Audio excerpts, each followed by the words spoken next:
इस कार्यक्रम के पुण्यार्जक हैं जैन इंटरनेशनल सेवा ऑर्गेनाइजेशन जीसो। निःशुल्क जैन माइनॉरिटी कार्ड प्राप्त करने के लिए 9059054563 व्हाट्सएप पर हाई सेंड करें और अपने नाम के साथ निःशुल्क जैन माइनॉरिटी कार्ड अभी प्राप्त करें। बच्चे का पहला वचन कितना आनंद देता है। पहली बार बच्चे के द्वारा बोला गया मां शब्द, फिर धीरे धीरे और अन्य शब्द सुनता है, सीखता है, समझता है, पढ़ता है, लिखता है। लेकिन पहला शब्द कितना महत्वपूर्ण है, कितना प्यारा लगता है। रोम रोम में कितनी खुशियां छा जाती है। सोने का हार मिल जाए तब भी इतनी खुशियां नहीं होती जितनी खुशियां बच्चे का पहला शब्द सुनकर के हृदय में पैदा होती है। बच्चे का पहला शब्द अपने आप में आनंद देता है, तो अपने घर के किसी वृद्ध व्यक्ति का अंतिम वचन भी उतना ही महत्वपूर्ण होता है। घर में कोई वृद्ध व्यक्ति हो, उम्र हो 80, 85, 90 साल की, घर वालों को लगा हो, डॉक्टर ने कह दिया हो, इलाज सब कराया हो, मगर लगता हो कि अब समय आ गया है, लेकिन फिर भी वो बोल पाते हैं। और तब वो वृद्ध व्यक्ति जब जाने वाले हों और उस वक्त में पूरे घर को इकट्ठा करके वो कहते हैं कि मैं तुम्हें कुछ कहना चाहता हूं, तुम जल्दी से मेरे पास में आ जाओ। सारे काम छोड़कर घर के सारे व्यक्ति पहुंच जाएंगे। उस वक्त में दुकान बंद करना पड़े तो करेगा, सारे काम छोड़ देंगे। ये नहीं कहेंगे कि नहीं अभी तो सीजन का समय है, मुझे दुकान खोलनी है। जब वृद्ध व्यक्ति बुलाता हो कि मैं तुम्हें अंतिम बात कुछ कहना चाहता हूं, वो चाहे धन के बारे में, चाहे संबंधों के बारे में, चाहे परिवार के बारे में, चाहे बच्चों के भविष्य के बारे में कोई भी बात करना चाहता हो, तो सारे सदस्य एकत्र होते हैं या नहीं? सारे सदस्य इकट्ठे हो जाते हैं और कितने लालायित रहते हैं। मन में दर्द है, मन में पीड़ा है कि विदा हो जाएंगे हमारे घर के ये मेरे पिता, मेरे दादा। लेकिन जब अंतिम वचन श्रवण करते हैं तो बहुत ध्यान से, बड़े एकाग्रता के साथ में श्रवण करते हैं। परमात्मा महावीर के ये अंतिम वचन है, परमात्मा महावीर की अंतिम देशना है, जो हमें परम एकाग्रता के साथ में श्रवण करनी है। और ये देशना ऐसी देशना है जो हमें मंजिल तक पहुंचाने वाली है। और परमात्मा कहते हैं, क्योंकि उत्तराधन सूत्र में सारी देशनाओं का निचोड़ है, समस्त देशनाओं का। परमात्मा ने अपने जीवन में जितनी भी देशनाएं दी 30 वर्षों में, समस्त देशनाओं का निचोड़ है। परमात्मा अपनी आत्मा में डूबे हैं, शुद्ध आत्मा में डूबे हैं, शुद्ध आनंद में डूबे हैं। परमात्मा केवल ज्ञानी है। अभी शरीर है और परमात्मा की दशा ऐसी है कि शरीर है तब भी आनंद है, और जब अशरीरी हो जाएंगे, जब विदा हो जाएंगे, शरीर का त्याग करेंगे, प्राणों का त्याग करेंगे, तब भी वे परम आनंद में। परमात्मा ने देख लिया है कि मेरा समय आ गया है। उन्होंने केवली समुद्घात इत्यादि के द्वारा 4 अघाती कर्मों की स्थिति को बराबर अपनी आयुष्य की स्थिति के बराबर कर लिया है। 4 घाती कर्मों का क्षय तो 30 वर्ष पहले ही कर लिया। ज्ञानावर्णीय, दर्शनावर्णीय, मोहनीय और अंतराय, इनका तो सर्वथा क्षय हो गया। अब बचे वेदनीय, नाम, गोत्र और आयुष्य। आयुष्य तो जितना है उतना है, लेकिन वेदनीय, नाम और गोत्र की स्थितियां जो कम ज्यादा हो और आयुष्य से ज्यादा हो, तो फिर केवली समुद्घात करते हैं और समुद्घात करके कर्मों की स्थिति को आयुष्य कर्म के बराबर कर लेते हैं। और परमात्मा जानते हैं कि अब मुझे यहां से विदा होना है, तो मैं देना चाहता हूं, मैं बांटना चाहता हूं, अपने अनुभव बताना चाहता हूं, और ये बताना चाहता हूं कि तुमने कितनी यात्रा कर ली, कहां तक तुमने पहुंच चुके हो। शिखर पर तुम आरूढ़ हो चुके हो, अब केवल एक छलांग लगानी बाकी है। मोक्ष कितना नजदीक है हमसे। जिस मुक्ति की झंखना सारे साधु साध्वी ऋषि मुनि सम्यक्ति आत्मा करते हैं, वो मोक्ष हमसे कितनी नजदीक है, कितना पास है मोक्ष। केवल एक छलांग लगाना है बस। या यूं कहें कि जैसे ऊपर की मंजिल पर चढ़ना हो और ऊपर जाने के लिए 20 सीढ़ियां हैं और 20 सीढ़ियों में से हमने 18 सीढ़ी पार कर ली, 19 सीढ़ी पार कर ली। अब ऊपर की मंजिल कितनी नजदीक है, कितनी पास है। केवल एक सीढ़ी तो चढ़ना है, एक ही छलांग लगानी है। एक छलांग लगे और तुम पहुंच जाओगे। मगर ये 19वीं सीढ़ी बड़ी खतरनाक है। कभी आपने सांप सीढ़ी का खेल खेला होगा ना बचपन में। सांप सीढ़ी का खेल, एक बोर्ड होता है जिसमें 1 नंबर से लेकर 1 से 10, 11 से 20 लाइन सर 100 नंबर तक लिखे रहते हैं। बीच में कई नंबरों पर सीढ़ियां हैं और बीच में कई नंबरों पर सांप है। सांप का चेहरा है, सांप का मुंह थन फैलाता हुआ, जहर उगलता हुआ। और फिर नंबर खेलते हैं आप। नंबर तो आपके हाथ में है नहीं, पासे में है। पासा में नंबर लाना आपके हाथ में है। पासा गोल गोल घुमाओ, वो कोई सिद्ध पासा हो शकुनी का तो बात एक अलग है। अभी मंत्रित पासे हों, मन चाहा कभी पोप 12 ले आए, कभी 8 ले आए, कभी 5 ले आए, तो बात एक अलग है।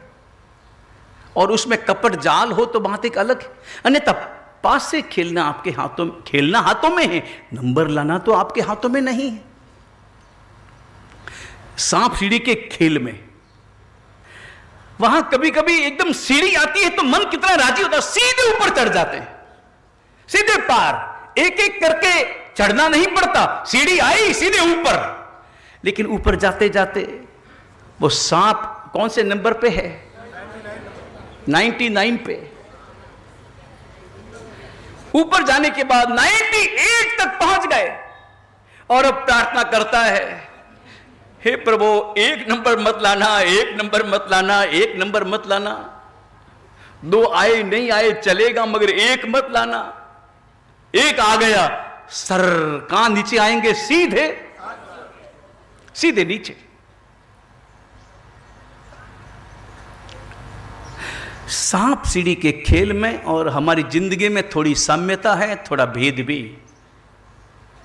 साम्यता यह है कि हमारा जीवन भी सांप सीढ़ी का खेल है, लेकिन अंतर यह है कि सांप सीढ़ी के खेल में नंबर लाना आपके हाथों में नहीं होता, इस जीवन में नंबर लाना आपके हाथों में है। नंबर लाना आपके हाथों में है। 98 नंबर तक पहुंच चुके हैं, अब केवल 2 नंबर लाने हैं और 2 नंबर आपके हाथों में हैं। आपके पास से मंत्र सिद्ध है।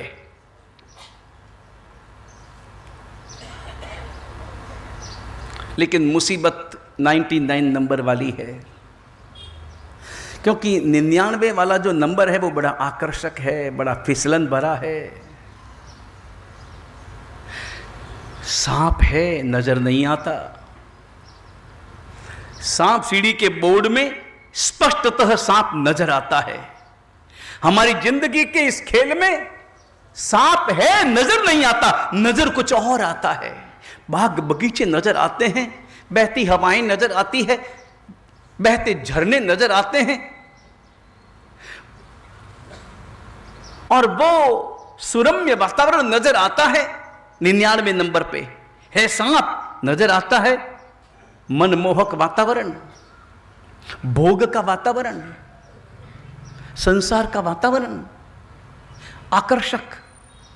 और हम उस आकर्षण में डूब जाते हैं और डूब करके हम जानबूझकर 2 नंबर लाने की बजाय 1 नंबर ले आते हैं।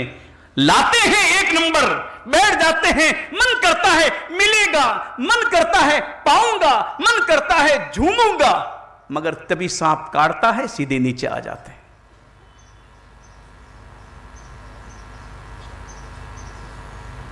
हमारा मन ऐसा ही तो है ना। ये संसार में इतना मन डूबा है कि मन लगता है कि यही सुख है, मन करता है कि पैसों में सुख है, मन करता है कि समृद्धि में सुख है, मन करता है झरने में सुख है, मन करता है संसार में सुख है, मन करता है विवाह में सुख है, मन करता है व्यापार में सुख है, और मैं इसमें कूद पड़ता हूं, सांप काट लेता है, मैं सीधा नीचे पहुंच जाता हूं। मेरी सारी यात्रा, सारी मेहनत, सारा परिश्रम, सारा पुरुषार्थ व्यर्थ हो जाता है। मैं चाहता तो 2 नंबर ला सकता था, और 2 नंबर लाकर मैं अपनी यात्रा को पूर्ण विराम, पूर्ण विश्राम दे सकता था। मंजिल एकदम सामने है, एकदम सामने है। हजारों लाखों जन्मों की यात्रा पार करके हम इस दशा, इस मुकाम तक पहुंच गए हैं, इस मुकाम तक पहुंचे हैं। अब केवल एक जन्म और लेना है, केवल एक जन्म,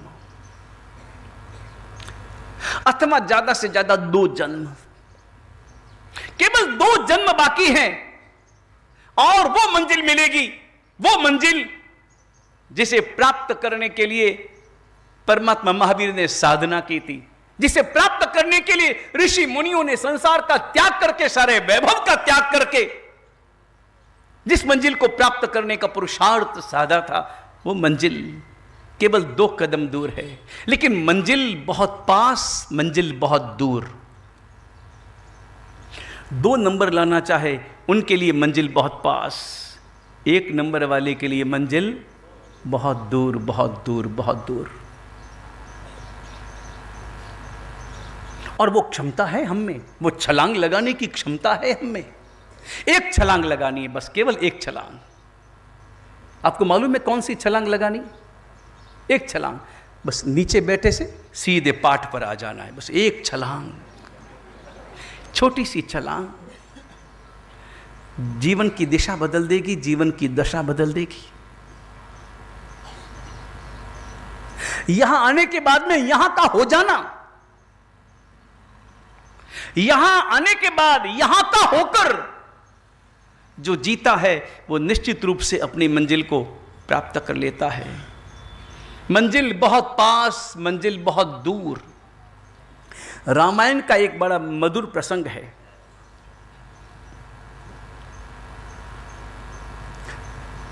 भगवान राम सीता की खोज में है, सीता का अपहरण हुआ है, पता चल गया है कि सीता लंका में है। राम ने यात्रा प्रारंभ की है, अपनी सेना के साथ, सुग्रीव के साथ यात्रा प्रारंभ की है कि लंका चलना है। और एक वर्णन आता है, वर्णन में एक प्रसंग उपस्थित हुआ है।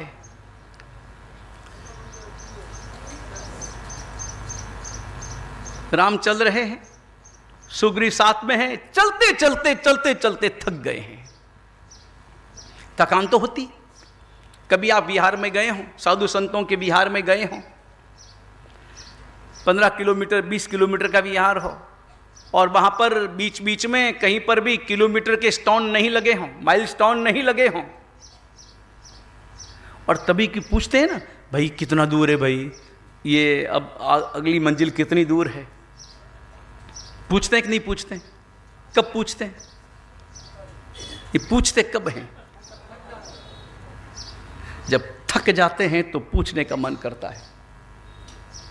जब तक थकते नहीं तब तक पूछते नहीं। प्रश्न किया इसका मतलब थक गए।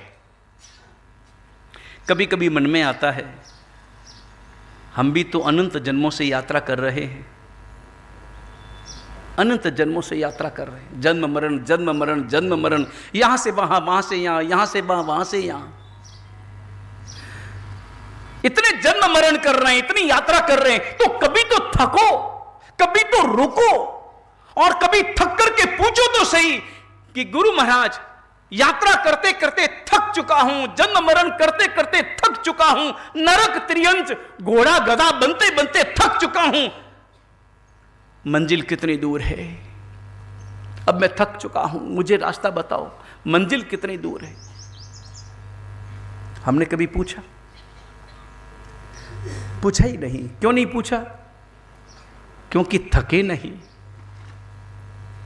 नहीं, आपको थकान का अनुभव है? जन्म मरण की थकान का अनुभव है? राम थक गए थे तो सुग्रीव से पूछा कि सुग्रीव, तू इस क्षेत्र का जानकार है, अपन लंका जा रहे हैं, अब तुम बता लंका कितनी दूर है? रामायण में लिखा है, राम पूछे सुग्रीव ने लंका कितनी दूर। राम पूछे सुग्रीव ने लंका कितनी दूर, लंका कितनी दूर है? और तब सुग्रीव जवाब देता है। सुग्रीव ने पहले राम को देखा है, राम के चेहरे को देखा है, राम के कदमों को देखा है, थके हारे कदमों को देखा है, वो स्पीड देखी है। जब चले थे तो 1 घंटे में 10 किलोमीटर, और जब पूछा था कि लंका कितनी दूर है तो 1 घंटे में चाल 2.5 किलोमीटर वाली हो गई थी। तो 2.5 किलोमीटर 1 घंटे में चले तो कैसी स्पीड होगी? एकदम धीमे धीमे। और तब सुग्रीव ने जवाब दिया है। सुग्रीव का जवाब बड़ा महत्वपूर्ण है। सुग्रीव ने यह नहीं बताया कि यहां से 100 किलोमीटर है, 150 किलोमीटर है, 200 किलोमीटर है, यह नहीं बताया है।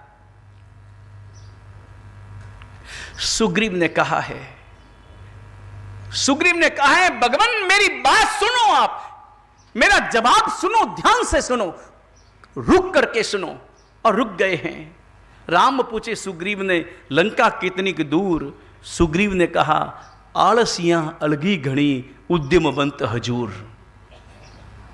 क्या सुंदर बात कही है। आलसियां अलगी घड़ी, जो आलस करते हैं उनके लिए बहुत दूर है, और जो उद्यमवंत है, जिसके अंतर में पुरुषार्थ है, ललक है, मुझे प्राप्त करना है, कितनी भी दूर हो मुझे प्राप्त करना है, ऐसी ललक जिसके अंतर में है, उसके लिए बिल्कुल ठीक सामने है, एकदम सामने है। इस कार्यक्रम के पुण्यार्जक हैं जैन इंटरनेशनल सेवा ऑर्गेनाइजेशन जीसो। निःशुल्क जैन माइनॉरिटी कार्ड प्राप्त करने के लिए 9059054563 व्हाट्सएप पर हाय सेंड करें और अपने नाम के साथ निःशुल्क जैन माइनॉरिटी कार्ड अभी प्राप्त करें।